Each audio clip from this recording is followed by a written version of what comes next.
Welcome to EBS quiz. Student, today I am going to put out 15 important questions of EBS. So, do all questions and comment your score in comment box. Okay, so let's start from first question. That is, first one is Earth Day is observed on. Student अभी अर्थ day बीता है, आपको मालूम होगा, बहुत easy question है. Earth day is observe on. Earth day कब होता है? Feb 16, second is April 4 and third is April 22 and fourth one is September 17. Student first give your answer and after that I will explain and give answer of this problem. Okay, I hope आपने कर लिया होगा. So student, this is the answer is अभी बीता है, आपको याद भी होगा, 22 अप्रैल. Okay, so our day is celebrated on 22 April. So right answer is C. Come to next question. Second is layer of atmosphere in which layer of atmosphere in which ozone layers lies is. Means आपको वो atmosphere का layer बताना है जिसमें ozone layer पाया जाता है. ठीक है, first one is exosphere, second is mesosphere, third is troposphere and fourth is stratosphere. एक बार वीडियो को रोक लीजिए, उसके बाद अपना आंसर कीजिए. First is exosphere, mesosphere, troposphere and stratosphere. Okay, ozone layer जो है किस स्फीयर में पाया जाता है? So student, answer of this question is D, stratosphere. Student, जो भी ओजोन लेयर होता है ना, वो आपका स्ट्रेटोस्फीयर में पाया जाता है. Okay, come to third question. Third is world wild life day is celebrated at. Means world wild life day किस डेट को मनाया जाता है? Okay, first one is January 25, second is February 2 and third is February 22 and fourth is March 3. आप बताइए चारों में से कौन सा सही होगा? Okay, which answer is correct? I hope आपने कर लिया होगा. Answer D is right answer. 3 March को स्टूडेंट हम वर्ल्ड वाइल्ड लाइफ डे मनाते हैं. Okay, 3 March. Now come to fourth question. बहुत ही इंपॉर्टेंट है. Which is the largest producer and exporter of rubber in the world. आपको बताना है कि इन जो कंट्रीज है 4, उसमें से रबर का प्रोड्यूसर और एक्सपोर्टर सबसे बड़ा कंट्रीज में से कौन है? Okay, first one is India, second is Thailand, third is Sri Lanka and fourth is China. Which country is the largest producer and exporter of rubber in the world? First, India, Thailand, Sri Lanka and China. I hope you have done. So answer is 10. Answer B is the right answer. Thailand. Thailand is the largest producer and exporter of rubber in the world. Fifth is the main source of water pollutant is. Main source of water pollution is, water pollution का main source क्या है? Sewage water है, rain water है, atmospheric pollutants and well water. आप बताइए इसमें से कौन सा आंसर सही होगा? स्टूडेंट, वेल वाटर मीन्स कुएं का पानी, rain water, sewage water and atmospheric pollutants. Stop कीजिए और बताइए कौन सा होगा. ओके, आई होप आपने कर लिया होगा. स्टूडेंट, आपका इसमें से देखिए एटमॉस्फेरिक पॉल्यूटेंट्स तो हो सकता है, बट आपका यहाँ पे एक ही ऑप्शन है. एमसीक्यू में एक ही आपको ऑप्शन देना है, 2 तो देना नहीं है. तो मोस्ट अप्रोप्रिएट ऑप्शन आपका क्या हो सकता है कि सीवेज वाटर. इजी क्वेश्चन था. सीवेज वाटर, नाले का पानी, ये सब जो होता है क्या होता है? सबसे ज़्यादा पॉल्यूटेंट्स काम करता है वाटर पॉल्यूशन के लिए. Okay, so answer is sewage water. Okay, come to sixth question. The concentration of which gas is highest in our environment? आपको ये क्लास थर्ड फोर्थ यहाँ से पढ़ाया जाता है। ये क्वेश्चन आपको बहुत ईजी है। आई होप आप कर लिए होंगे। आपको बताना है कि कौन से गैस का कंसंट्रेशन एटमॉस्फेयर में हाईएस्ट होता है। First is oxygen, hydrogen, nitrogen and carbon dioxide. So your answer is nitrogen. Nitrogen क्या होता है एटमॉस्फेयर में अपने सबसे ज़्यादा होता है। Okay, come to seventh. Olericulture deals with, आपको बताना है ओल्ड्रे कल्चर जो होता है किससे डील करता है, मीन्स किसको बोलते हैं। फिशिंग मीन्स मछली पालन वाले जो होता है उसको बोलते हैं, या फिर कल्टीवेशन ऑफ वेजिटेबल्स को बोलते हैं, या फिर कल्टीवेशन ऑफ फ्रूट्स को बोलते हैं, या फिर नन ऑफ दीज।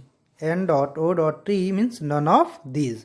तो आप बताइए तीनों में से कौन सा आंसर सही होगा। Olericulture deals with means olericulture किसको बोलते हैं। ओके, आपका आंसर क्या होगा। आई होप आपने कर लिया होगा answer. A is the right answer. Cultivation of vegetables को स्टूडेंट बोलते हैं olericulture. Okay, so answer A right answer. Come to eighth. In food chain solar energy utilised by plant is only. आपको बताना है कि जो food chain है ना, तो जो सोलर एनर्जी प्लांट से पड़ती है ना, सभी का तो फूड बना नहीं लेता होगा, तो उसमें से आपको बताना है कितना वो यूटिलाइज करता है। Option A is 10%, B is 0.01%, C is 0.1% and D is 1%। 10%, 0.01%, 0.1% and 1%। I hope आपका हो गया होगा answer. So answer number A is the right answer.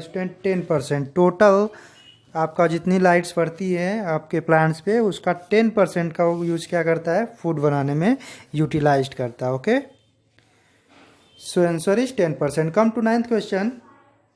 Which of the following is not created by noise pollution. आपको बताना है इसमें से कौन है जो नॉइज पॉल्यूशन से नहीं होता है। ठीक है, which is not created by noise pollution. Answer is diarrhoea. So student diarrhoea की स्पेलिंग देख लीजिए बहुत अच्छे से, ये कंफ्यूजिंग होता है। DIARRHOEA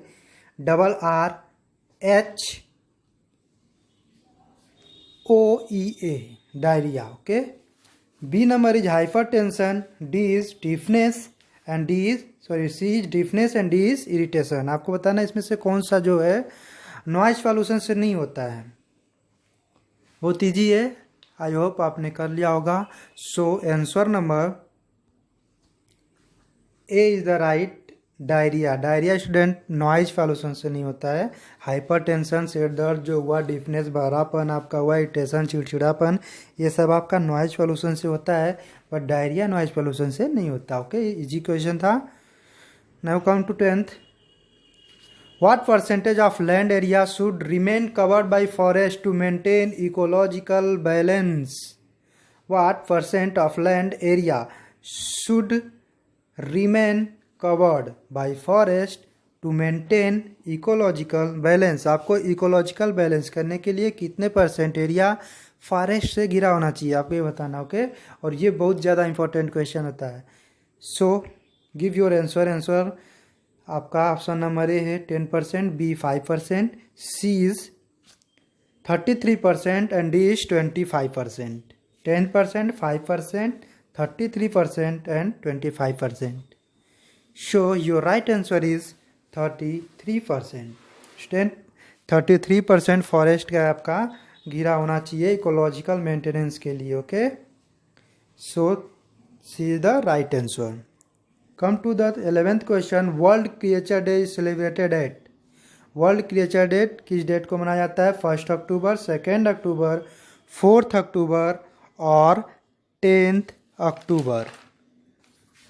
1 October, 2 October, 4 October and last one is 10 October. So answer of this question is C 4 October. वर्ल्ड क्रिएचर डे आपको 4 अक्टूबर को मनाया जाता है। Okay, come to the 12th question.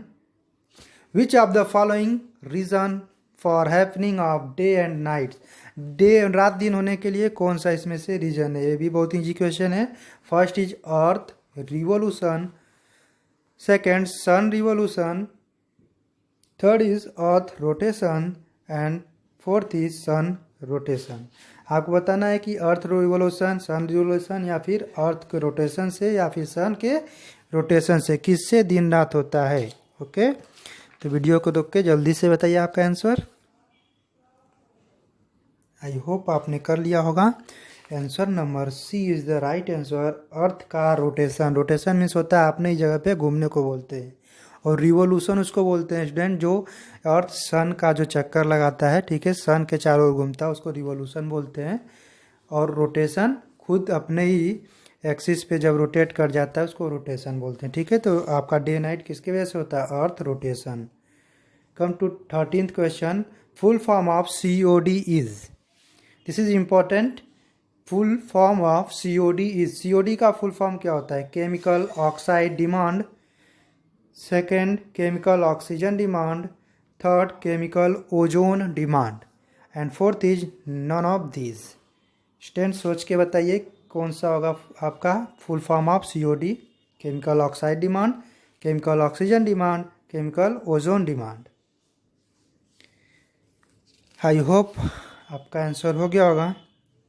So answer number second is the right, chemical oxygen demand.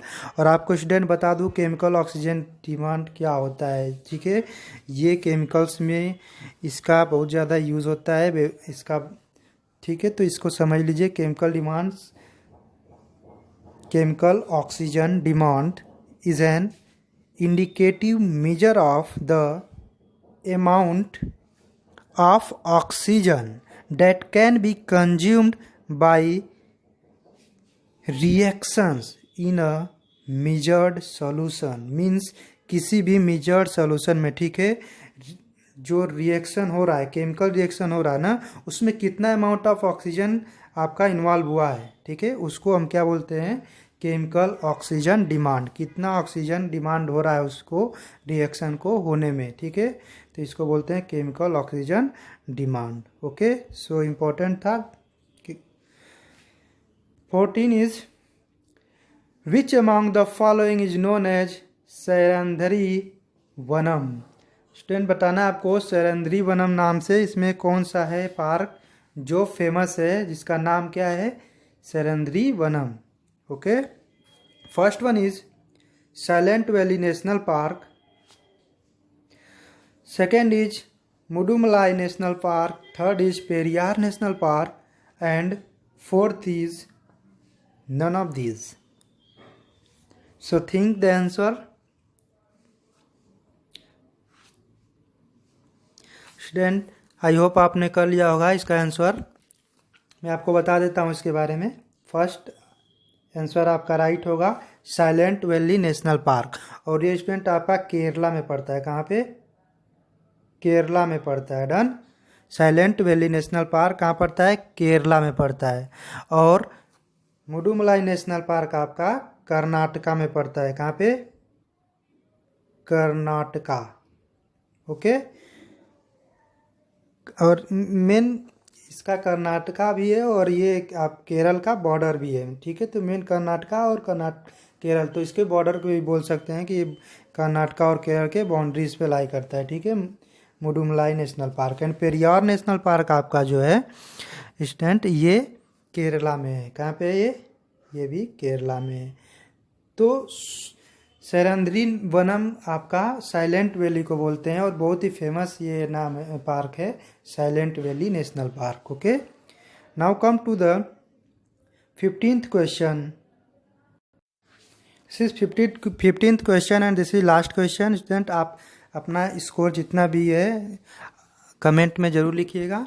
ठीक है, और ये आपका बहुत ही ईजी है 15th वाला, बट थोड़ा कंफ्यूजिंग हो सकता है। ओके, तो अच्छे से समझिए। विच of the following series is true about energy flow in an ecosystem. Ecosystem में एनर्जी फ्लो होने के लिए इनमें से कौन सी सीरीज जो है वो ट्रू है, आपको बताना है। First and producer, decomposers, consumers.